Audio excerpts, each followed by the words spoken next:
Tout de suite, état de l'art du référencement en 2016 avec Paul Sanchez.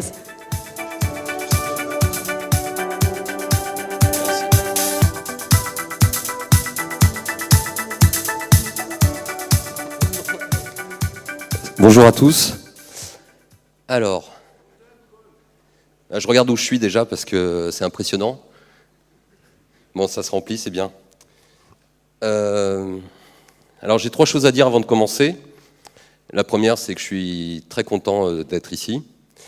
La deuxième, c'est que j'ai été malade pendant ces 3 derniers jours, donc j'ai essayé de faire une presse quand même correcte, on va voir ce que ça donne. Et puis la troisième, j'ai oublié parce que je suis malade. Donc, je vais commencer par me présenter. Alors, attendez, il faut que je prenne les trucs techniques, c'est-à-dire la petite télécommande magique. Ça fait quoi, ça? Ah, ben voilà. Top. Donc, on va parler de l'état de l'art du SEO, donc du référencement en 2016. Donc, c'est un sujet vaste. Et avant de commencer à parler de l'état de l'art du SEO, je vais me présenter. Hein. Donc, je m'appelle Paul Sanchez, je fais du référencement depuis une dizaine d'années. J'ai découvert le référencement avec ce qu'on appelle les backlinks. Et ça, c'est important pour la suite de la conf, ça veut dire que je suis d'inspiration backlinkienne. Ça veut dire quoi? Ça veut dire que j'ai découvert le référencement avec les concours de référencement.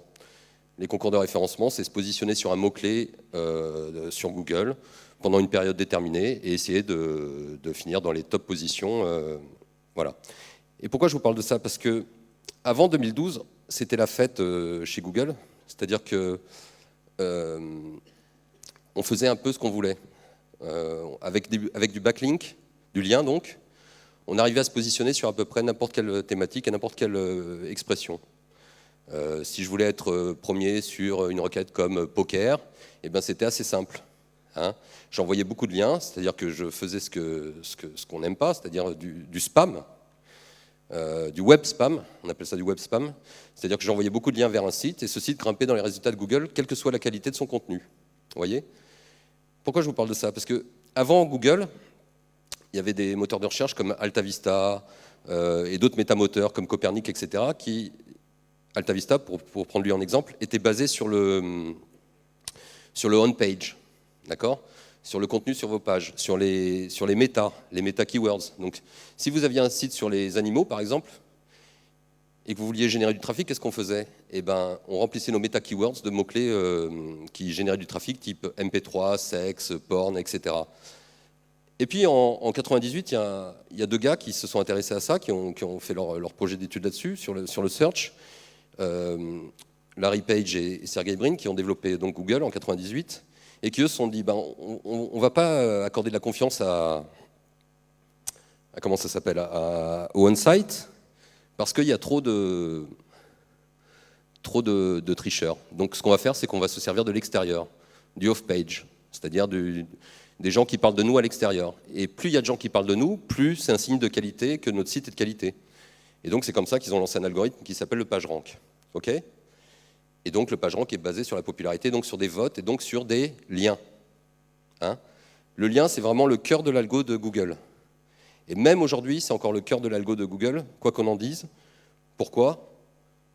Parce que c'est trop dur de modifier l'algo quand il y a des surcouches dessus et que tout est basé là-dessus. Et pourquoi aussi? Parce qu'ils n'arrêtent pas de lancer des filtres anti-spam, type Pingouin ou d'autres filtres. Donc ça veut dire que ça a quand même une importance... Comment on dit, une importance importante? Capitale. Merci Benoît. Donc, c'est pour ça que j'ai mis je suis un spammeur à l'origine. Hein. Y a des gens dans la salle qui n'aiment pas les spammers, je comprends, mais c'est comme ça. Et puis après, je suis devenu un SEO. Je me suis intéressé à d'autres problématiques du référencement. Et puis après, je suis devenu un CIO, c'est-à-dire qu'on travaille avec des sociétés en mode agence, etc. Alors, voilà, là j'ai tapé par exemple Paul Sanchez dans Google et ma recherche associée, c'est mes boîtes, Impact SEO, SEO Hackers, SEO Blackout, c'est le premier site que j'avais lancé en 2007 qui parlait de technique Black Hat. Et puis, vous voyez, je suis associé aussi au SEO Level, c'est une formation qu'on donne sur le référencement. Je suis associé à d'autres personnes comme Laurent Boilly, Olivier Dufez, Mathieu Guerbrand qui est mon associé. Voilà, ça c'est pour vous dire qui je suis. Ça c'était mon site, on s'en fiche. Ça, voilà, un concours que j'avais gagné en 2011, blablabla. Et hop, hop, voilà. Vous voyez ce que je vous disais? En 2012, il y a eu un filtre qui a été lancé qui s'appelle Penguin, qui s'attaque justement à ceux qui manipulent les liens. Et l'objectif, c'est de faire tomber tous les sites qui manipulaient les liens. Alors ce qu'on faisait avant 2012, c'est que quand on voulait ranker sur le mot-clé poker, on faisait plein de liens poker, avec l'encre poker. Le titre du lien, c'était poker, poker, poker, poker, poker. Donc ce qu'on appelle une encre optimisée, un titre optimisé. Ce qui n'est plus d'actualité aujourd'hui, grâce ou à cause de Penguin, qui s'est attaqué justement au web spam et qui a permis de nettoyer une partie du web. OK ? Vous voyez, là, je vous ai mis, il y a à peu près toutes les mises à jour de Google, et je vous ai mis le 24 avril 2012, le premier lancement de Penguin. Alors, qu'est-ce qui a changé depuis 2012, mais pas uniquement lié aux liens? C'est qu'aujourd'hui, Google a changé des règles, par exemple, au niveau des annonces, des AdWords. Ça, c'est mon écran 15 pouces sur Mac. C'est ce que je vois à l'écran quand j'affiche la requête assurance auto. Quand j'affiche la requête assurance auto, je vois quoi? Je vois 4 pubs. Donc ça a changé. Google, avant, on n'affichait que 3 pubs, plus des pubs latérales. Aujourd'hui, il en met 4. Donc ce qui fait que les résultats, ce qu'on appelle les résultats naturels, là où nous, on peut jouer, ils baissent. Et on n'en voit plus qu'un à l'écran. Donc je suis plutôt incité à cliquer sur les pubs Google. Pourquoi? Parce que ça ramène de l'argent à Google. Hein, donc s'ils pouvaient en mettre 10, ils en mettraient 10. Mais s'ils en mettaient 10, ça ne serait plus un moteur pertinent, ce serait un moteur grugé. Donc on a de moins en moins de place, donc on va essayer quand même d'occuper tous les espaces que Google nous laisse encore. Évidemment, on va être obligé de faire du SEA, hein, d'annoncer, et d'utiliser d'autres techniques. Vous voyez la problématique, voilà, il y a eu aussi la sortie du knowledge graph. Vous voyez aussi la box actualité qui se positionne là. Donc là, quand je tape François Hollande, finalement, j'ai tout le côté droit qui répond à mes questions. Et j'ai de l'actu, et ensuite j'ai juste 3 résultats. Ça, c'est encore sur mon écran Mac 15 pouces. Pareil, si je veux n'importe quelle info, Google essaie de répondre à mes questions aujourd'hui. D'accord? Il fait 1m70, Hollande, et Sarko, 1,65. Pareil, je tape la requête cinéma. Je suis basé à Venelle, un petit bled à côté d'Aix-en-Provence. Tout de suite, il va me proposer les séances de cinéma les plus proches de chez moi, automatiquement en fonction de ma géoloc. Donc nous, notre but, ça va être aussi de s'incruster dans ces résultats-là.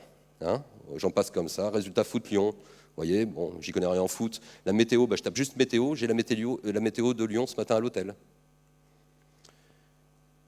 Quand je suis géolocalisé à Aix-en-Provence, j'ai les événements qui sont en suggest directement, qui sont géolocalisés aussi, les Google Suggest aujourd'hui. Ça aussi, on peut les influencer, on verra peut-être. Voilà, les événements à Marseille. Vous voyez le bandeau, comment il prend de la place. Donc on va essayer de se positionner là-dessus. Pareil, tout. Ah, celle-là est intéressante aussi. Alors, je tape une requête, comment télécharger Pokémon Go? Bon, j'y connais rien en Pokémon, je m'en fous d'ailleurs. Mais voilà, donc j'ai de la vidéo là tout de suite. Et vous voyez, il y a un truc qui est marrant. Alors, je suis trop petit pour vous montrer à l'écran, mais vous voyez quand il y a marqué tous, vidéo, actualité, shopping, plus, etc., cet ordre-là est dépendant de la requête qu'on tape. On voit très bien que comment télécharger Pokémon Go, l'onglet principal pour Google, c'est vidéo. Et selon le type de requête, ça va varier. Ça va être plutôt des requêtes images qui vont se mettre le plus proche de tous, ou des requêtes actualité selon le type de requête que je tape. Ça, c'est intéressant aussi. Donc, sur comment télécharger Pokémon Go, une porte d'entrée pour nous, ça reste la vidéo. Aujourd'hui, il ne faut pas se passer de la vidéo. Aujourd'hui, c'est de plus en plus facile de développer de la vidéo. Et vous voyez, j'ai tapé comment, je ne sais plus quoi, Pokémon Go, et derrière, je commence à taper une requête qui s'appelle faire. Et vous voyez le Google Suggest, comment il est influencé par la requête précédente? C'est-à-dire que c'est plus faire l'amour qui va sortir, c'est faire évoluer Evoli Pokémon Go.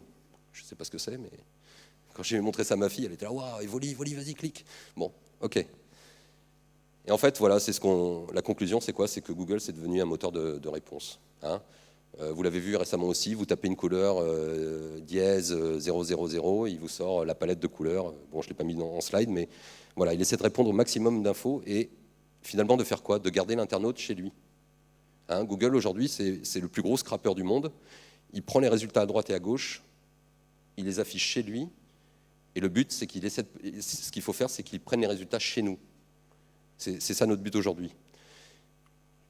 Voilà. Il faut que nous, on réponde aussi, qu'on devienne la réponse. Alors comment on fait pour devenir la réponse? Il n'y a pas 36 000 façons, il y a utiliser ce qu'on appelle les données formatées, ce qu'on appelle les microdata. C'est une des façons d'être la réponse. Alors, comme je vous ai dit, hein, j'ai fait les slides un peu à l'arrache du fait de la maladie, donc je ne suis pas allé en détail dans les slides, mais voilà, je pense qu'ici, il y a des pros, je ne sais pas s'il y a des confs sur la microdata, mais c'est quelque chose aujourd'hui dont on ne peut pas se passer. Il y a des microdatas pour tout. Il y a des microdatas pour les événements, comme on a vu avant, il y a des microdatas pour faire des tableaux, il y a des microdatas pour dire qu'on est une organisation, il y a des microdatas pour avoir les reviews, les étoiles, il y a des microdatas pour tout. Hein, et donc ça, on va l'exploiter à fond. Et ça, c'est facile à exploiter. Si vous ne savez pas le faire, vous devez vous entourer d'un développeur qui, lui, sait faire ça. Et on a, depuis quoi? C'est quoi? Depuis un an, ou je ne sais plus, JSON-LD, il est sorti quand? En 2015, mai 2015? Je ne sais plus. Où là, on peut encore structurer la data de façon encore plus simple qu'avant. C'est-à-dire qu'on n'est même plus obligé d'aller dans les balises HTML modifier le code.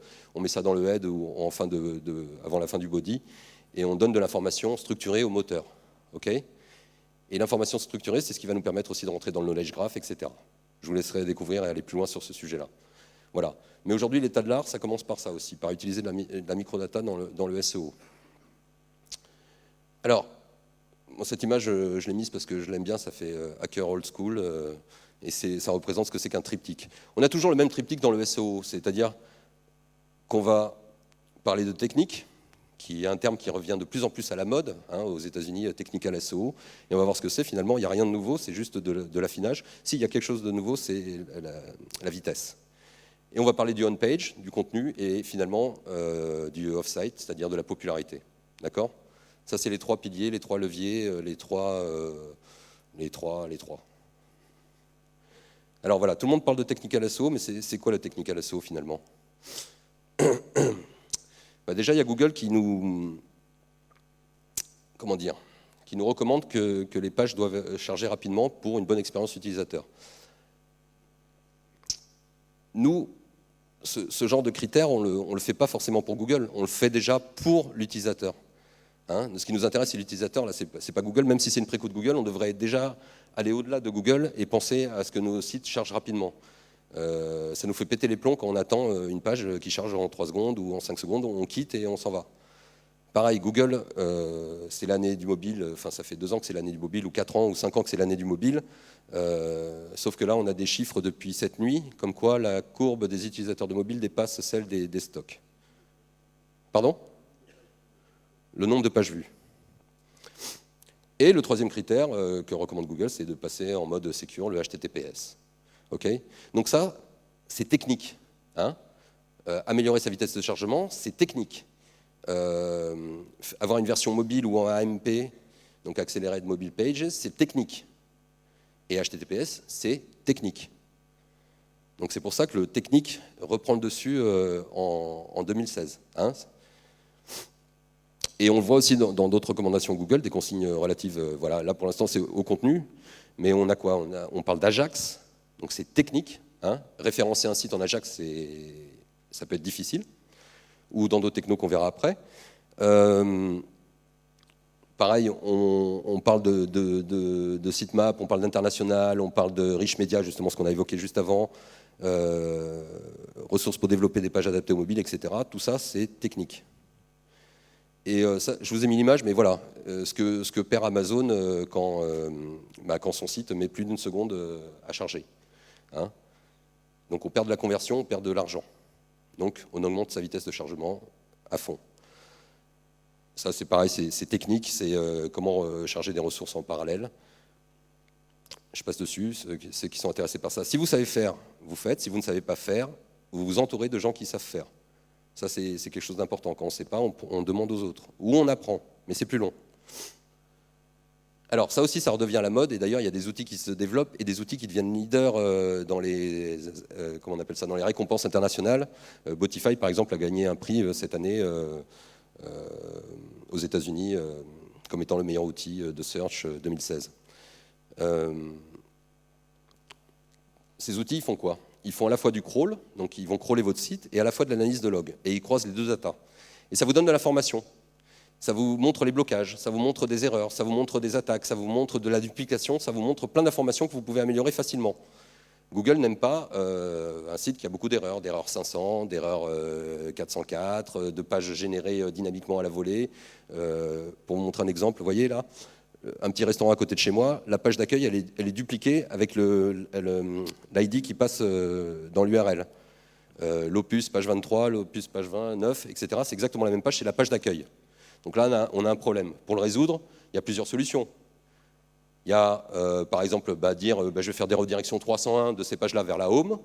Comme ça, je règle mon problème, j'ai plus de duplication. Ou mettre une canonical sur la home qui est correcte pour éviter ces problèmes de duplication interne. D'accord? Parce que là, ce qui se passe, c'est qu'on... Alors j'avance et je reviens après. On bouffe ce qu'on appelle le crawl budget de Google. C'est-à-dire que Googlebot, quand il vient, vous avez un budget défini de crawl. Et si vous lui envoyez des pages en masse de mauvaise qualité, ben, votre budget il va être réduit. D'accord? Donc on va nettoyer les erreurs, on va nettoyer la duplication interne, et on va nettoyer les pages qui ne servent à rien, qui n'ont aucune plus-value. Ça aussi, c'est une astuce qui est connue. Quand une page ne change pas de contenu, ça ne sert à rien comment dire. On peut envoyer un message à Google en lui disant « Attention, cette page-là, elle n'a pas changé de contenu, donc ce n'est pas la peine de revenir la crawler. » D'accord? Et on lui envoie ce qu'on appelle un statut code 304. Donc ça, c'est intéressant. Ça évite que Google perde du temps et ça évite de dépenser du budget de crawl.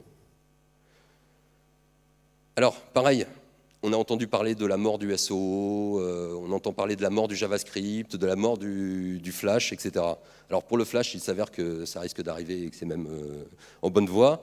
Par contre, le JavaScript, j'en discutais même avec mon développeur l'autre jour, ça reprend le dessus, le JavaScript. Il y a quelques années, on pensait que ça allait mourir, et pas du tout, puisqu'aujourd'hui, la plupart des sites, enfin la plupart, je dis une bêtise, certains sites sont développés en technologie qui s'appelle Single Page Application ou AngularJS, etc. Donc c'est des sites qui, pour nous, d'un point de vue SEO, sont à chier. D'un point de vue utilisateur, peuvent être superbes. Sont à chier pourquoi? Parce que ça nous oblige... Alors, AngularJS, il faut savoir que c'est quand même développé par des gens de chez Google, et il n'y a aucune communication entre les gars qui développent cette techno chez Google et les gars qui s'occupent du search chez Google. Hein? Un site en AngularJS, c'est un site qui, par défaut, n'a pas de contenu. Quand on affiche la source, il n'y a pas le contenu qui est interprété. On n'a pas de contenu. On a des balises, mais on n'a pas de contenu. Donc, qu'est-ce qu'on est obligé de faire quand on a ce type de site? On est obligé de refaire passer un crawler qui va générer des pages statiques à présenter à Google pour lui faire indexer notre contenu. Donc vous voyez un peu la galère. Alors que Google dit qu'ils sont capables de crawler des sites en AngularJS, etc.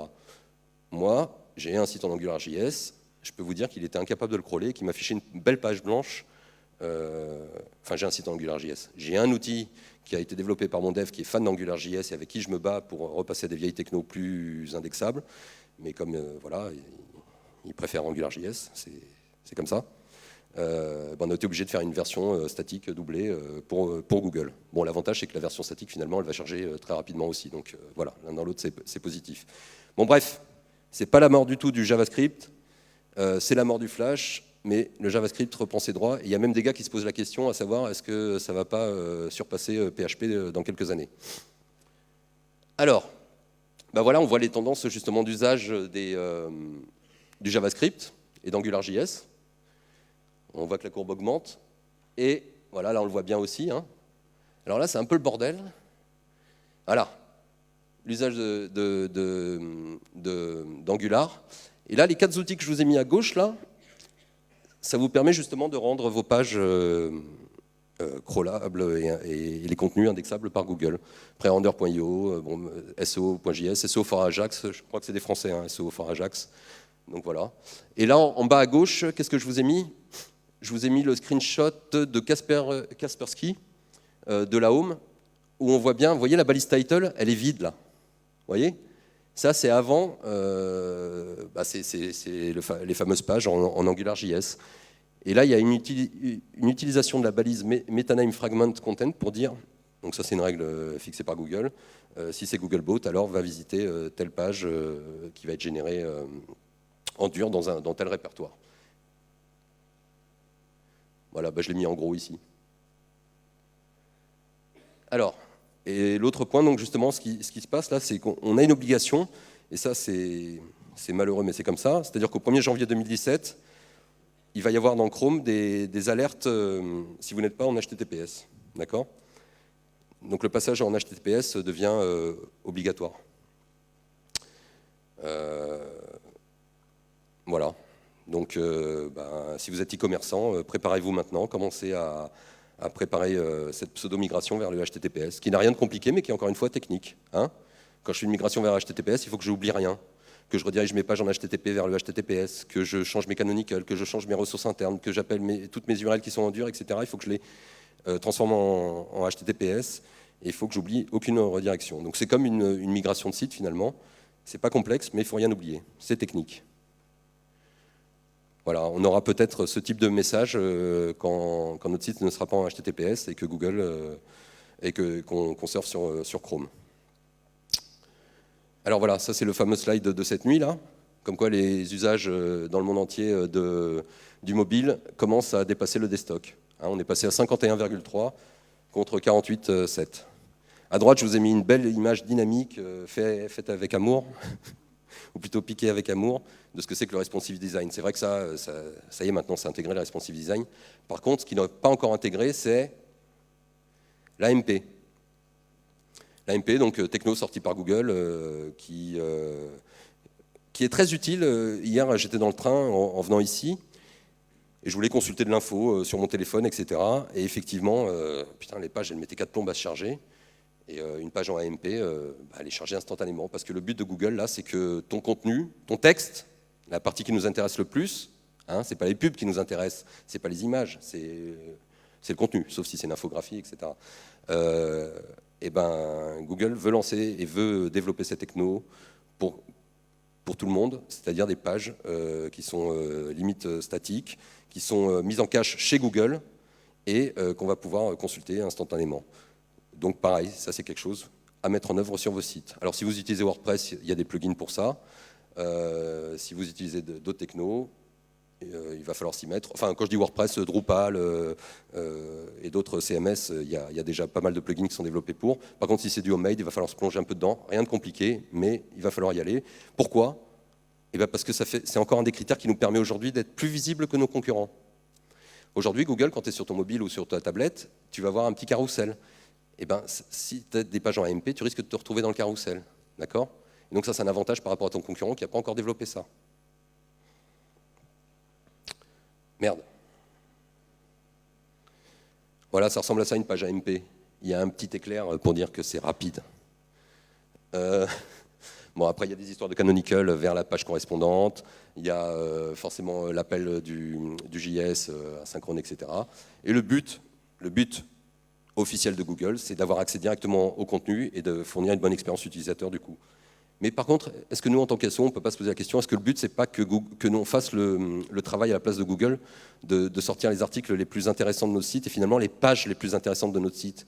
Une page contact n'a aucun intérêt à être en AMP, bon, même si ça va le devenir à terme. Depuis hier ou avant-hier, d'ailleurs, ils ont lancé une nouvelle balise pour les formulaires dans AMP. Voilà, est-ce que c'est pas aussi de maîtriser la pub et les partenaires qui seront présents sur les pages AMP? Voilà, c'est des questionnements. Alors, ça c'est super intéressant, et ça c'est le prochain créneau sur lequel je vais jouer, c'est le comportement utilisateur. J'ai un copain qui s'appelle Nicolas Robineau, qui a un site qui s'appelle Tirage Gagnant. Tirage Gagnant, donc il donne les résultats du loto, de l'euro-million et tout le tralala. Et traditionnellement, il est derrière la Française des Jeux. C'est-à-dire que quand on tape Euro-Million, c'est la Française des Jeux qui sort en premier. Quand on tape Loto, c'est la Française des Jeux qui sort en premier. Quand on tape Résultat Loto, c'est la Française des Jeux qui sort en premier. Par contre, quand on tape My Million, c'est eux qui sortent devant la Française des Jeux. Pourquoi ? Qu'est-ce qu'ils font ? Les résultats My Million, on les a à l'étranger avant que la Française des Jeux les publie sur leur site. Donc ce qu'ils font, c'est qu'ils récupèrent ces résultats à l'étranger avant la Française des Jeux. Ok, ça c'est le premier point.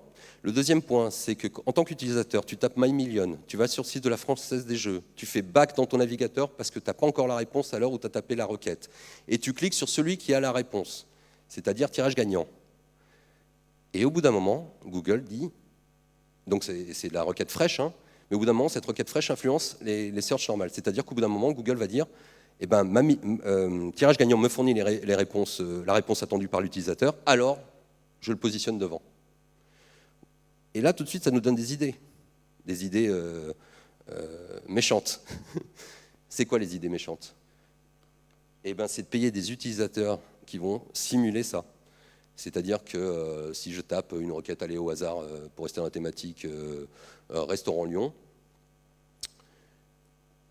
si je suis positionné 5e et que je tape cette requête et que je clique sur le premier et que je fais back dans le navigateur et que je reste sur cette même requête et que je clique sur mon résultat, est-ce qu'au bout d'un moment, je ne vais pas grimper dans les résultats de Google? Alors pour ça, on peut utiliser des services. Aujourd'hui, il y a un service français qui est l'équivalent de Amazon Mechanical Turk, qui s'appelle Full Factory. Full Factory, vous payez des gens à faire des micro-tâches. D'accord ? Vous pouvez payer la personne 0,05 centimes d'euros pour faire ce que je viens de vous dire. Et vous faites ça avec 500, 600 utilisateurs selon la requête. Est-ce que la requête, par exemple, la requête poker, on va dire, elle rapporte, quand tu es 5e, elle rapporte par jour 30 visites. Je dis une bêtise. Quand tu es premier, elle rapporte, elle fait 1000 visiteurs. OK. Si j'ai 1000 visiteurs et que je leur fais cliquer sur mes 1000 utilisateurs, que je les fais cliquer sur ma 5e position, donc avec tout le process d'avant, en faisant back dans le navigateur, etc., est-ce que je ne vais pas justement grimper, gagner des positions? Donc ça, c'est très intéressant. Là, je vous parle de gruge, hein, mais voilà, on peut le faire d'autres manières. On peut augmenter comment dire, améliorer sa métadescription, améliorer sa title pour donner envie de cliquer, améliorer l'expérience utilisateur sur le site, etc. après pour y arriver. Alors, on va vite parler de contenu, parce que le contenu a repris le dessus. Parce que après 2012, ce qu'il faut savoir, c'est qu'avant 2012, donc, tout le monde faisait du lien, enfin tout le monde. Tous les référenceurs faisaient du lien sauvage, faisaient ce qu'on appelait des communiqués de presse, des annuaires, des trucs mais faits par les SEO pour les SEO, et ça marchait très bien. Et tout le monde s'est pris des claques, des pénalités manuelles, des pénalités automatiques, des filtres, etc. Donc tout le monde s'est recentré sur le contenu. Et le contenu, de toute façon, ça va avec l'expérience utilisateur aussi. C'est-à-dire que si je fournis un bon contenu, je vais avoir du trafic, je vais avoir peut-être des liens, etc. Ok, j'ai perdu ma bouteille d'eau. Un concept qui a été mis en avant par Laurent Bruelli, c'est ce qu'on appelle le cocon sémantique. Alors, ça n'a rien de nouveau, ça a été brandé par Laurent, ça a eu le mérite d'être brandé par Laurent. Le cocon sémantique, si je dois le résumer très vite, c'est sur l'architecture du site et la façon de relier les pages entre elles et les landing pages. Imaginons que les ronds verts, là, vert clair, ce soient des landing pages. Pour résumer, pour faire très simple, pour moi, le cocon sémantique, ce serait de faire des mini-sites par landing page. D'accord ? Si j'ai une landing page qui parle de basket, il faut que cette landing page elle ait des propriétés. C'est-à-dire qu'il faut que je parle de basket rouge, donc de couleur. Les baskets, ça a des lacets, mais les baskets, ça fait partie aussi du sport. Le sport, les baskets liées au sport, c'est peut-être, je ne sais plus, moi, Michael Jordan, ou je ne sais plus. Enfin, voilà, on peut faire aussi comme ça ce qu'on appelle du glissement sémantique. Je vous laisserai découvrir ça, je vous jette le terme pour ceux qui ne savent pas. Parce que pareil, dans cette salle, il y a des gens qui sont des SEO, il y a des gens qui sont des décideurs, il y a des gens qui sont débutants, il y a des gens qui font de l'UX, il y a des gens qui font je ne sais pas quoi. Il faut que j'arrive à m'adresser à tout le monde. Et c'est pareil sur un site web, hein, c'est des portes d'entrée. Sur un site web, il faut que je m'adresse à lui, lui et lui. Et j'ai peut-être pas les mêmes portes d'entrée pour m'adresser à lui ou lui. S'il est SEO, il est expert dans le domaine, il faut que j'aille plus loin, que je sois plus pointu. S'il est débutant, il faut que je lui fasse les bases. S'il est décideur, il faut que je lui parle de stratégie. Donc toujours ça en tête, à qui je m'adresse. Alors on va parler de content marketing. Moi je trouve que c'est un terme un peu branlette. C'est pas péjoratif ce que je dis, mais on essaie toujours de mettre des termes hyper complexes sur des trucs qui finalement sont assez simples. C'est quoi le but du content marketing? C'est de proposer encore une fois un contenu intéressant qui va buzzer ou qui va faire qu'on va parler de moi ou de ma boîte ou de ma marque. Et ça passe par quoi? Ça passe par la fameuse infographie, ça passe par le fameux livre blanc, ça passe par de la vidéo, ça passe par comment récolter du mail. Tu vas avoir accès à mon livre blanc, donne-moi ton mail et je te relance, etc. Ça passe par tous ces canaux-là. Voilà. Moi, l'exemple, le plus bel exemple que j'ai vu jusqu'à présent, c'est Tipex. Tipex, c'était une pub superbe. Qui connaît Tipex, là, la pub? Ouais, ça tue, hein. Non, mais qui n'a pas perdu 2 heures et sa productivité en se baladant là-dessus, en testant tout? Voilà, ça, c'est des idées qui sont... Alors, ça demande des moyens, mais c'est des idées de folie. Pour ceux qui ne savent pas, Tipex, c'était... tu avais une vidéo et tu remplissais... tu demandais l'action que tu voulais. Et ils avaient prévu pas mal de scénarios. Hein. Et donc, c'était un chasseur avec un ours. Alors, au début, il shoot, il doit tuer l'ours. Et à la fin, on dit, est-ce que tu veux qu'il le tue ou pas? Et après, tu peux remplacer. Donc, il prend le Tipex, il efface le shoot et tu remplaces par ce que tu veux. Fais l'amour, dors avec, se bourre la gueule, etc. Après, tu as d'autres techniques. Tu es dans la bière, pourquoi tu ne fais pas une infographie sur les 100 bières les plus bues au monde? Quand tu es dans l'adulte, dans le porn, pourquoi tu ne fais pas une infographie pour expliquer les mœurs des gens, par exemple, selon les régions? Alors, il y a eu une infographie comme ça qui a circulé, où à Strasbourg, on est plus SM, dans le sud, on est plus échangiste. Enfin, vous voyez, ça c'est des choses qui buzzent et qui peuvent faire du lien. Et ça a été repris par des médias nationaux. L'infographie sur le porn, là, elle a bien buzzé. Donc voilà. Et tout ça, je pense que c'est applicable à n'importe quelle thématique. D'accord? Que ce soit le domaine de la plomberie, du mariage, voilà, si j'ai un site sur le mariage, peut-être que ça vaut le coup de dire on se marie plus selon la région, on se marie plus en été, j'en sais rien, il y a plein d'idées à sortir de tout ça. Ok? Et là, pour le coup, les moyens ne sont pas énormes. Là, je prends l'exemple de Castorama. Pareil, sur la vidéo, ils n'arrêtent pas de sortir des vidéos et vous voyez toutes les vues qu'ils ont à chaque fois. C'est les questions qu'on se pose quand on doit monter un meuble, enfin qu'on doit monter une cuisine, qu'on doit faire son carrelage, faire son papier peint. Eux, ils répondent en vidéo et c'est vu. Et pareil, c'est pas compliqué à faire, surtout quand on est dans le secteur, de sortir des vidéos. Et ça ramène du monde, c'est le top, c'est le top, c'est le top, et c'est propre. Voilà, et on voit bien que l'usage de la vidéo, je vous laisse lire, hein, et beaucoup de vidéos sont faites pour du do it yourself. C'est vraiment une porte à pas négliger. Alors voilà, il y a d'autres portes d'entrée, ce qu'on appelle la position 0, les featured snippets. Hop, ça là. Snippet ou snippet, je ne sais pas comment on prononce. Ça, c'est sorti il n'y a pas si longtemps que ça. Et on pensait qu'au début, il sortait que ça pour Wikipédia, c'est-à-dire, je pose une question et j'ai tout de suite une réponse. Vous voyez là, par exemple, pour Devis Assurance, on voit que MMA sort au-dessus de tous les résultats naturels, juste en dessous de l'AdWords. C'est super intéressant, ça, de se positionner là-dedans. C'est pas compliqué, c'est aléatoire, mais il y a moyen. Quand on ne sait pas faire, qu'est-ce qu'on fait? On imite les autres. C'est-à-dire qu'on va aller visiter les pages, là, les 3 que je vous ai données, vous allez analyser comment c'est fait. C'est pas complexe. Il y en a même qui prennent le contenu de Wikipédia, alors je ne l'ai pas mis dans ce slide-là, et qui se l'affichent sur leur site. Qu'est-ce que l'inbound marketing, par exemple, ou qu'est-ce que le content marketing? Et ils s'affichent ça dans un paragraphe, machin, sur leur site, avec la question, avec les variantes. Le content marketing, c'est quoi? Qu'est-ce que le content marketing en H1, en H2? Et alors, on dit que la condition pour apparaître dans la position 0, comme ça, c'est d'être déjà en première page. Mais apparemment, il y a des cas où on est en page 2 et on arrive quand même à apparaître dans les featured snippets. Pareil, vous voyez un plombier Paris là, qui se positionne à la position 0. Voilà. Alors, attends. On néglige pas les images aussi. Hein. Là, vous voyez le dernier, il y a aussi les images. Hein. Tout ce que Google nous laisse à disposition pour être plus visible que les autres, on va l'exploiter. Pareil, pour savoir quelles sont les images qui plaisent à Google, il suffit d'aller dans Google Images et de voir quelles sont les premières images qui se positionnent sur la requête visée. Alors maintenant, on va passer à la partie que j'affectionne particulièrement, qui est la partie de là d'où je viens, c'est-à-dire de l'origine, quand j'ai découvert le référencement, c'est-à-dire le backlink.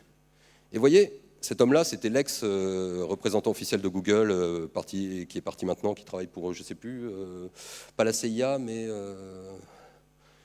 je ne sais plus quel service administratif aux États-Unis. Mais il a dit un jour cette phrase-là, l'objectif, c'est pas de paraître naturel, c'est que vos liens soient naturels. Ok, super, super phrase. Alors, hop, celle-là, je la mets à toutes mes confs. Ça, c'est quand Google a lancé Chrome. Ils se sont fait pénaliser par eux-mêmes, parce qu'ils se sont fait gauler en train d'acheter des liens. D'accord? Et là, on cogite. Pourquoi Google il a fait de la pub pour Chrome gratuitement dans le métro? Pourquoi Google, justement, a acheté des liens pour Chrome? Pour qu'on utilise tous Chrome pour pouvoir avoir de la data sur nous, pour pouvoir aussi peut-être s'en servir pour catégoriser les résultats. Et donc, on revient au comportement utilisateur, etc. tout à l'heure. Mais voilà, pour montrer l'importance du lien et qu'ils doivent être naturels et pas paraître naturels, là, on voit bien que... Alors, et ce qui est bien, c'est qu'ils sont pénalisés tout seuls pendant 2 mois. Si vous faites gauler par Google, c'est pas 2 mois que vous allez prendre, c'est peut-être 1 an, 2 ans pénalisés. D'accord? Mais ça, c'est génial. Et ils en ont plein d'autres cas, des casseroles comme ça. Hein. Donc, et ce slide, je le mets aussi pour vous montrer encore l'importance du netlinking. Et il y a une conf où j'essaierai d'aller l'année prochaine aux États-Unis qui s'appelle le PubCon, qui a l'air magnifique. Où là, tu as encore un gars de chez Google qui s'appelle Method, Gary Illyes, qui lui dit, et cette phrase est importante, hein, aujourd'hui, ranker sans lien, c'est très très difficile. Alors attention, de quoi on parle?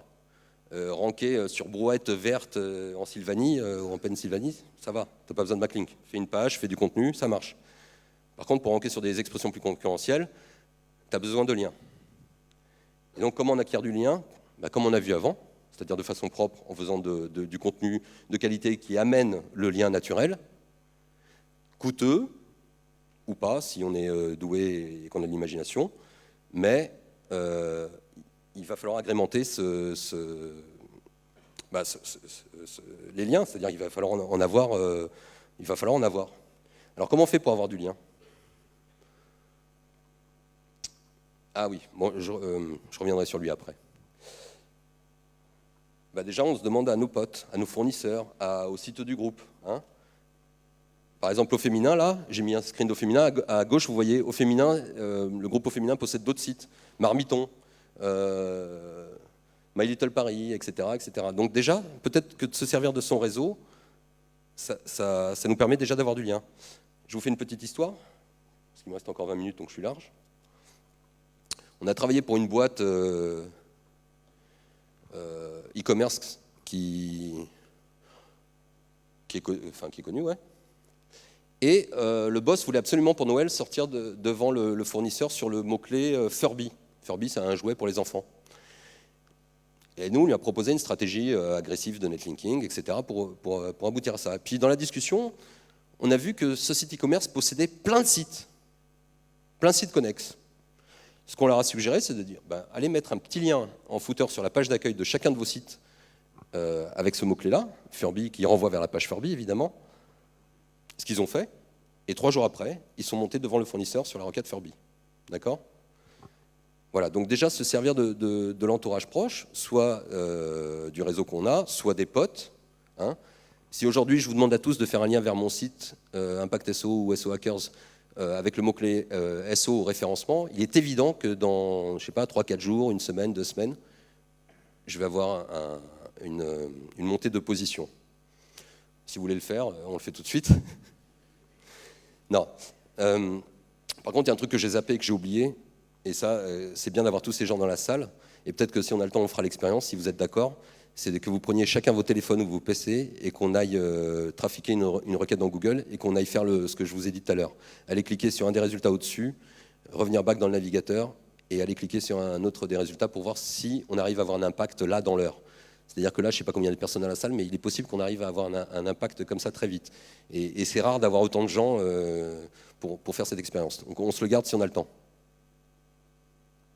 Il me reste 10 minutes? Je suis large. Ah oui, c'est à 40, c'est pas 50. Donc voilà, au féminin, derrière j'ai, comment il s'appelle, M6. C'est eux là, non? Ok. Bah, M6 Web Lyon, justement, pareil, ils ont matière, ils ont du réseau, ils ont ça. Ils ont Turbo, ils ont Clubic, tout ça, ils peuvent s'en servir pour faire du lien entre leurs sites. Hein? Et ils le font, non? C'est des gens bien, M6 Web. Hein. Mais oui. Et ça marche. Bien sûr que ça marche. Assurance auto, vous êtes bien là? Bon, voilà. Donc, une autre façon d'avoir du lien, c'est d'analyser ce que font les autres. D'accord? C'est même la base. Alors on dit que quand on regarde trop les autres, finalement, on ne progresse pas et on n'avance pas et on n'est pas différent. Dans le SEO, il faut être différent, mais pas trop. Et donc déjà, on va regarder ce que font nos concurrents et voir où ils ont des spots et essayer d'avoir les mêmes spots qu'eux. Pour ça, il y a plein d'outils. Hein. Je le dis à chaque fois, il y a Ahref, Majestic, qui sont des outils d'analyse de backlink, et l'outil d'un copain qui s'appelle SEO Observer, qui lui est un all-in-one, qui permet aussi ça, d'analyser les stratégies des concurrents. Je ne vais pas aller plus loin sur le sujet. Analyser les stratégies des concurrents, c'est savoir où est-ce qu'ils ont des liens et voir si moi aussi je peux obtenir ce lien. Est-ce que c'est un lien de partenaire? Est-ce que c'est un lien acheté? Est-ce que c'est un lien que n'importe qui peut obtenir facilement en s'inscrivant sur tel ou tel site?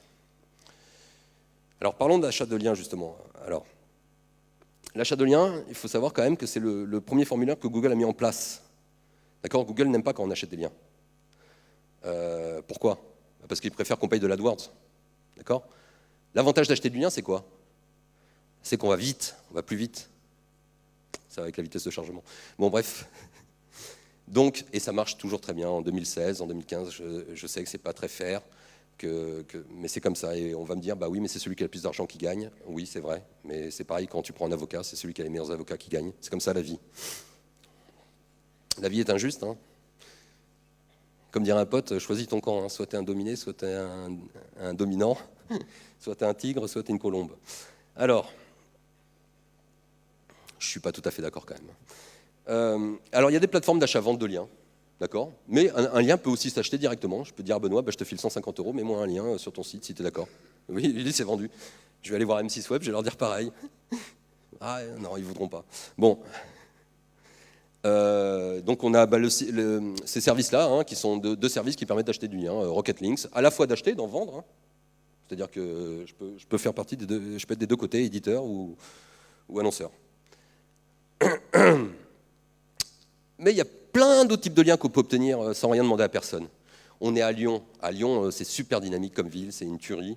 Il y a plein d'annuaires, de guides, etc., sur lesquels on peut avoir des liens gratos. J'ai juste tapé une requête ce matin, hein, parce que j'ai fini ma presse ce matin, parce qu'un soir, j'y arrivais pas. Voilà, j'ai tapé annuaire entreprise Lyon. Je pourrais taper guide entreprise Lyon. Je pourrais taper ajouter votre URL plus Lyon. Et on tombe sur CCI qui accepte qu'on s'inscrive dessus quand on a une entreprise sur Lyon. Donc ne pas hésiter à utiliser ce type de support. Là, j'ai fait du local, mais on pourrait faire du national. Hein. Voilà. Ça, je vous laisse, c'est juste une requête, mais il y en a des tas. Et puis, voilà, quand on est une société, on a aussi le droit de recruter, donc de faire des offres de stage ou des offres d'emploi. Et à chaque fois qu'on fait une offre de stage ou une offre d'emploi, on n'oublie pas de mettre son lien vers son site. Même si le lien n'est pas un vrai lien, c'est juste une citation de la marque. On met, c'est un réflexe. Dans son mail, quand on signe, on met partout, on met son site. Son site, son site, son site. Pareil, on peut avoir des avis, des sites d'avis. Les sites d'avis, il y a du lien, hein, Trustpilot, etc. On peut avoir du lien dessus. Il y en a plein des liens. Pareil, les sites de CV. Donc là, j'ai mis DoYouBuzz. Le premier, là, c'est DoYouBuzz. Et vous voyez en bas à gauche, là, mes liens. Là, je peux mettre plein de liens. Dans l'expérience, là aussi, je peux mettre des liens. Ils ne seront pas ancrés, mais je peux mettre du lien. Là, c'est Remix CV, Remix Job, que vous devez connaître aussi. Là, j'ai mis un lien là, sur Impact SEO, Consultant SEO. Il y a un lien d'UFollow ancré. Et puis voilà, là, je peux voir tous les gars qui sont SEO, qui ont fait la même chose, qui sont mis des liens sur Remix Job. Donc Remix Job, il y a 2 sites, hein, vous pouvez vous inscrire sur Remix Job, Remix CV, etc. Donc voilà, il y a plein de sites où on peut s'inscrire. Bon, on va revenir au link baiting. Donc le link baiting, ça rejoint pour moi le content marketing qu'on a vu tout à l'heure. C'est des études, c'est des jeux concours, c'est des infographies, c'est des livres blancs, c'est tout type de supports qui permettent d'attirer du monde vers chez moi. Et indirectement d'avoir soit du lien, soit de la citation, soit de la conversion, etc. Et puis alors, il y a aussi ce qu'on appelle la presse. La presse, aujourd'hui, à la fin de quoi? À la fin de sujets, quand il y a des périodes creuses, à la fin d'argent, donc elle vend aussi des liens, la presse. Hein, on peut acheter des liens sur plein de journaux nationaux. Ça coûte très cher, on peut acheter de l'article, on peut acheter du lien en homepage sur des journaux nationaux. Un lien sur un grand quotidien national, je ne vais pas le citer là pour ne pas le détruire, mais ça coûte genre 3 600 € pour être pendant 6 mois sur la page d'accueil de ce média-là. Un article sur un grand journal national, ça peut coûter 1 500 €. Mais ça peut valoir le coup. Idéalement, on ne paye pas. Donc idéalement, on va fournir un communiqué de presse intéressant, on va apprendre à s'adresser aux journalistes et essayer d'avoir de la publication gratuite. D'accord ? C'est un apprentissage, c'est long, mais ça coûte moins cher. Et puis maintenant, je vais vous parler d'un truc qui est à la mode depuis quelques années, mais qui est énorme, et qui est vraiment le... Du coup, je vais déborder sur les 10 minutes qui me restent, parce que ça, c'est intéressant intellectuellement et sur d'autres aspects. Google accorde de la confiance à un site qui a une ancienneté. D'accord ? Si ton site il vient de naître aujourd'hui et qu'il n'a pas 6 mois, il ne vaut rien ton site pour Google. Il ne lui accorde pas de la confiance. Par contre, un domaine qui a 10 ans, sur lequel tu publies régulièrement, etc., va avoir de la puissance. Donc il y a un jeu qui se fait depuis quelques années, c'est d'acheter des noms de domaine qui ont eu une ancienneté et qui ont expiré, ce qu'on appelle les noms de domaine expirés. D'accord ? Les noms de domaine expirés, là je vous ai mis l'exemple d'un qui est public, hein, c'est pour ça que je me suis permis de le mettre, ça s'appelle le FCM, le Conseil français du culte musulman. Ils ont changé l'URL de ce site-là, enfin le nom de domaine, et ils ont laissé expirer le cfm.fr. Il y a un gars qui l'a racheté, donc ça se rachète sur des sites de vente et d'achat de noms de domaine expirés. Il l'a acheté, je ne sais plus, sans dire de bêtises, 5-6 000 € je crois. Et on voit les métriques à gauche, c'est-à-dire les encres de liens qu'il a. On voit bien qu'il a des encres de liens liées à sa thématique. Et quand on déroule tout, il n'a que ça. D'accord ? La personne qui a acheté ce site-là, elle en a fait un site de plomberie. Elle a juste racheté ce domaine. Elle a généré 70 000 pages avec toutes les villes, avec du contenu limite border automatique. Et elle a acheté ça sur Internet. Et du coup, elle se positionne sur des mots-clés comme serrurier Montfermeil, électricien Pantin, etc. Vous voyez, je vous ai mis les positions et le trafic que ça génère et le CPC. Mais voilà, juste en générant des pages comme ça, à partir d'un domaine expiré qui n'a rien à voir avec le chocolat, il se positionne. Il a fait 0 backlink, le mec. D'accord ? Ça, c'est pour vous montrer la puissance d'un nom de domaine expiré, ce qu'on peut faire avec. Et on parle de thématiques, etc. Là, il n'y a aucune liaison entre le culte musulman et les serruriers ou les électriciens, etc. Donc voilà, ça c'est une technique qui est agressive, qui n'est pas faire, mais qui fonctionne très bien. À tel point qu'il y a des gens qui ont cru que ce site-là s'était fait hacker. Non, pas du tout. Ils ont juste changé de nom de domaine. Qu'est-ce qu'ils auraient dû faire, le culte musulman ? Ils auraient dû garder ce nom de domaine, le renouveler et rediriger en 301 vers le nouveau domaine. Et le garder comme ça le maximum de temps. Ce qu'ils n'ont pas fait. Donc il y a eu des gars qui en ont profité pour l'acheter. Qui d'autre utilise ce type de technique ? Les spammers, les viagrammans. D'accord ? Il y a eu un filtre contre les viagrammans lancé par Google. Eh bien, que dalle. On voit bien que le troisième résultat, là, par exemple, soit c'est du hacking, soit c'est du domaine expiré. L'Euroclin, voilà, le Euroclin, l'avant-dernier résultat, là, c'est du domaine expiré racheté, qui n'a rien à voir avec le chocolat, mais il se positionne en 9e sur la requête Viagra pas cher. C'est aussi utilisé par les méchants contrefacteurs, ceux qui font de la contrefaçon. Ah oui, non, pardon. Ça, c'était un screen de la page, le CFCM, d'une page interne, dans laquelle on voit bien le contenu. Les textes longs, Google adore les textes longs, Google adore les commentaires, donc là, il y a du commentaire, du texte long, etc. Et voilà, ça, c'est un domaine expiré, par exemple, qui a été racheté par des contrefacteurs qui vendent de la chaussure Nike. Et qui vont aller pomper le contenu sur des e-commerçants français légitimes, qui vont le mettre sur leur site. L'e-commerçant français va dégager, parce que Google ne garde qu'une des deux pages, c'est-à-dire que quand il y a 2 fois le même contenu, Google en choisit qu'une. D'accord ? Il ne va pas afficher de résultats qui ont le même contenu. Donc il choisit celui qui est le plus fort, pas l'original. Pas l'original, celui qui est le plus fort. Et là, le plus fort, c'est lui.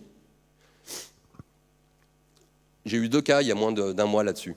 Hein, 2 e-commerçants français qui se sont fait dupliquer leur contenu avec du domaine expiré par des gars à l'étranger et qui ne s'en sortent pas. Qui font des plaintes DMCA auprès de Google. Google ferme les sites, ils en remontent d'autres tout de suite. Encore une fois, des sites qui n'ont rien à voir avec la thématique, mais vu qu'ils sont forts, qu'ils ont une ancienneté et qu'ils ont du trust et des bonnes métriques, des beaux liens, alors ils passent devant et ils font sauter le contenu original. Donc toujours surveiller qu'on ne vole pas notre contenu. OK ? Et prendre les mesures nécessaires. Alors, nous, ce qu'on fait en tant que SEO, c'est la technique à la mode depuis 3-4 ans, c'est qu'on achète du domaine expiré, qu'on monte des sites dessus, et qu'on fait pointer des liens vers les sites de nos clients. Alors, dans la salle, il doit y avoir des gens qui sont choqués, parce qu'à chaque fois, il y a des gens qui sont choqués, qui disent c'est dégueulasse, vous polluez le web. C'est vrai. Non, mais c'est vrai. Mais en fait, on ne pollue pas le web. Parce que ces sites ne sont pas destinés à être visibles dans Google. Ils sont destinés à faire du support du monosite. Du coup, vous n'allez pas les voir dans les résultats de Google, sauf sur des requêtes middle train ou long train, mais pas sur la top requête. Vous ne les verrez pas sortir dans les 10 premiers résultats de Google. 10 premières pages, pardon. Sauf s'ils sont vraiment très puissants. De toute façon, ouais, je vais pas rentrer dans cette polémique, mais je suis prêt à discuter avec ceux qui trouvent que c'est de la pollution après. Ben voilà, j'ai fini. Comme ça me laisse 4 minutes. Est-ce que vous avez des questions? Merci.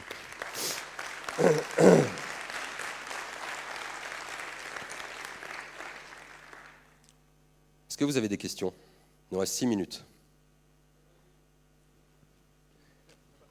Tiens. T'as vu le beau bruit? Merci pour la conf. Merci. Petite question. La vérité en 2016 sur... alors tu as dit que Google aime bien les longs textes. La vérité en 2016 sur le référencement des sites one-page, ça a été assez controversé versus les sites multi-page qu'on a toujours connus. C'est quoi la question? Qu'est-ce que tu penses? Enfin, il y a une controverse qui manifestement met en balance les sites one-page. Donc tu sais, les sites qui font 2 km de haut mais qui n'ont pas de page intérieure, tout est sur la home, par rapport aux anciens, enfin aux sites plus classiques où on a plusieurs... C'est bon. Une page doit répondre à une requête. Donc tu ne peux pas avoir un site one page. Enfin, ce que toi tu appelles les sites one page, c'est peut-être ce qu'on appellerait les single page applications, qui en fait, on peut avoir des vraies URL avec ça. Ah bien sûr, oui. Voilà, donc le but c'est ça. Donc, il y a du vrai code source derrière, mais tout le contenu de la page est sur une seule page. Enfin, tu scrolls, quand tu cliques sur un menu, en fait, tu changes, enfin, tu descends dans la page. Oui, mais que voit Google? Tu vois, il voit un code source, il voit du HTML classique. Bon, voilà. Donc j'ai travaillé pour une grosse boîte qui s'appelle TBWA, là, qui est une boîte de com, une agence de com. Leur propre site, TBWA à Paris, est en single page application. Je leur ai fait tout changer pour que, justement, il y ait une URL par page. Hein. Qui sommes-nous? Ça génère une page. La présentation, nos clients, tout ça, c'est des pages différentes. Et je pense qu'il faut qu'il y ait une page par typologie de requête. D'accord? Tu dois être... Je ne peux pas avoir un site qui parle d'assurance, par exemple, et sur la même page, je vais avoir de l'assurance chien, de l'assurance auto, de l'assurance moto, de l'assurance camion, de l'assurance... tu vois? Il faut vraiment que j'ai une page dédiée qui sera plus forte. Sinon, tu te tires une balle dans le pied, en fait. Mais ça, aujourd'hui, les technos permettent de le faire sans aucun problème. J'ai répondu? Ouais. Parfait, merci. Encore 3 minutes.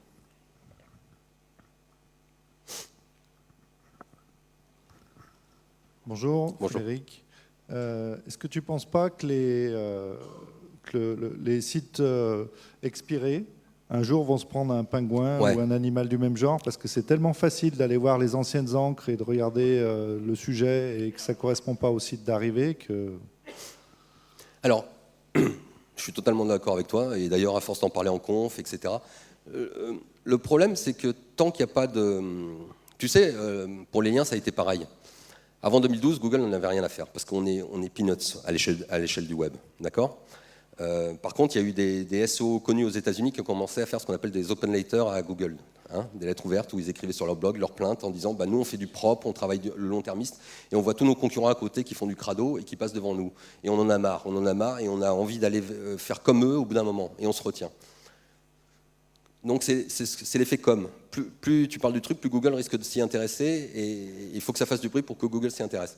Les noms de domaine expirés, ça va être pareil. Mais qu'est-ce que tu veux qu'ils fassent avec les noms de domaine expirés? Parce qu'il y a des noms de domaine expirés légitimes qui expirent, et tu as oublié de le renouveler, donc tu vas le racheter. Le seul truc qu'ils peuvent faire, c'est dire le nom de domaine expiré, c'est poids 0.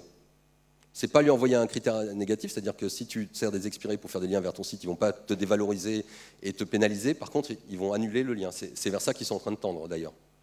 D'accord, vers l'annulation du power des liens. Et de prendre finalement que les bons liens. Et ils l'ont fait avec la mise à jour d'ailleurs de Penguin qui est sorti le 23 septembre, là, que j'ai oublié de revenir sur le site tout à l'heure. C'est la même chose. Donc, ma préco aujourd'hui, c'est achète le maximum de noms de domaine expirés aujourd'hui, tant que tu peux. Et un jour, quand il y aura cette mise à jour, toi, tu auras déjà tout ton background et tout ton réseau que tu pourras encore utiliser. Voilà. C'est ce que je pense aujourd'hui. Il faut en profiter, il faut en profiter, il faut en profiter. Merci. On a le temps pour une dernière? Non? Non, on n'a plus trop le temps, on me dit dans le coin là-bas, le monsieur qui est caché avec son casque là. Une dernière. Allez, une dernière. Une dernière, merci. Ici, en haut. Est-ce que c'est possible de faire du user agent sniffing pour avoir des redirections, par exemple, special bot? Je pense par exemple à une page avec un canonical, une autre page avec le même canonical, et en fait la deuxième page qui a le même contenu mais qui différencie un peu mais pas suffisamment, pour ne pas manger du side scroll, faire une 304 sur la deuxième et juste un 200 sur la première qui a le vrai contenu. C'est quoi le but? Ne pas bouffer du side scroll. Donc, Ne pas s'auto-pénaliser parce qu'on affiche une deuxième page qui est pas différente mais pas non plus complètement pareille. je crois qu'on va en reparler tous les deux après. Ça marche. Parce que c'est long. Mais parce que je vois pas trop l'intérêt. Ah oui, if Googlebot, alors 304, else 200 pour l'utilisateur. Voilà. Genre lui afficher une promotion, une page de promotion sur un Attention produit. au clocking, tu dois afficher le même contenu à l'utilisateur qu'à Googlebot. Ok, merci. C'est indispensable. Merci à tous et puis merci. À bientôt.